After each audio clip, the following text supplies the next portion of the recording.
She isn't me. Ashley Roberts was 27, quiet, reserved, and recently divorced. She worked as a freelance graphic designer from home, didn't talk to her family much, and had only one close friend, Linda. After the separation, all she wanted was a clean break, a new place, a different silence. She found the apartment through a sketchy ad.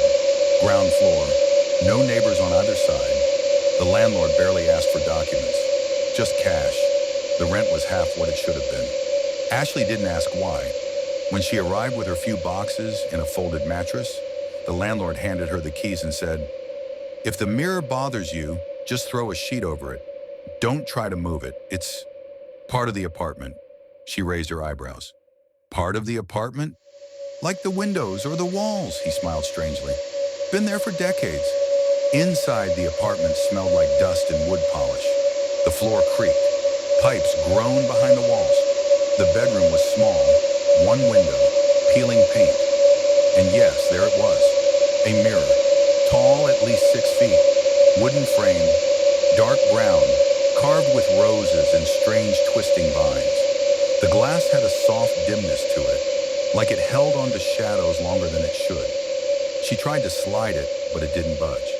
It was practically fused to the wall. She considered covering it, but didn't want to seem ridiculous to herself. So she left it. Ashley wasn't superstitious. She didn't believe in ghosts. She believed in migraines and unpaid bills and insomnia. That night, she lay on her mattress and stared at the ceiling. The mirror stood across the room, her reflection barely visible in the dark. At 3:47 a.m., she rolled over and glanced at it, and in the brief flicker of a passing car's headlights, she saw someone standing behind her reflection. She sat up, heart racing. Nothing, just her. The room, the glass. She lay back down, just exhaustion, nothing more. But the next day, she passed the mirror while brushing her teeth. She noticed it again, a tiny delay. When she moved her arm, her reflection was a split second late. She blinked. No delay now. But the thought lingered. That night, she dreamt of the mirror. In the dream, she stood naked in front of it, breathing heavily. Her reflection looked wrong, sharper. Its mouth was slightly open, its eyes too focused. She raised her hand. The reflection copied, but slowly. Then it grinned. She screamed. The reflection stepped forward, out of the mirror. She woke up gasping, covered in sweat, the sheets clinging to her skin. The room was cold, too cold. The mirror stood still, as always. But something felt off. 3 days passed, then 4. She avoided looking into the mirror. She'd walk by quickly, head down, but it noticed. On the 5th night, she saw it again. The reflection wasn't following her movements. She turned her head left. It stayed still. Then it slowly tilted its head in the opposite direction. Its lips parted as if about to speak. She ran out of the room. That same night, she searched the address online. 3rd result, a news article. Man found dead in Midtown apartment. Authorities ruled it suicide. Head trauma consistent with blunt force impact against glass. Message scratched into wall. "He's in the mirror, not me." Ashley stared at the screen. It was her apartment. The article was dated 8 years ago. No arrests, no follow-up. She slept on the couch that night.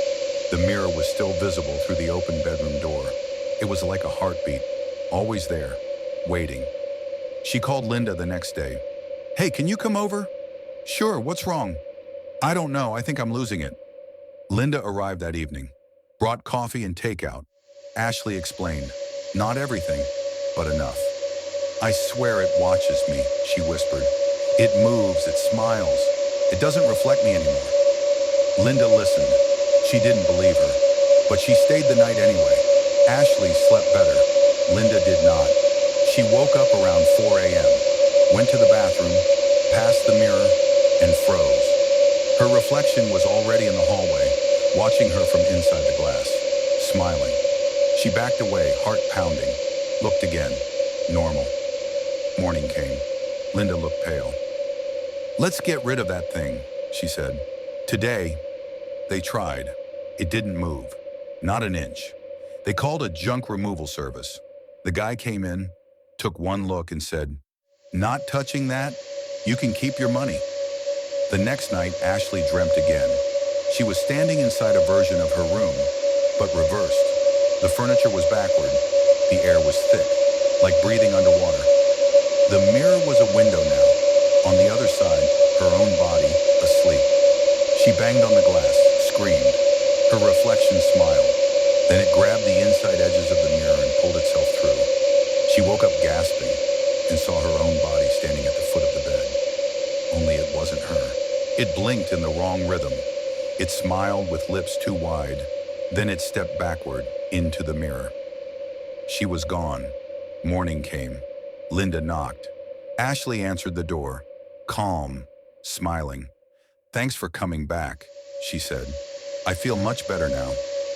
Linda noticed the way she stood, slightly tilted. Too still.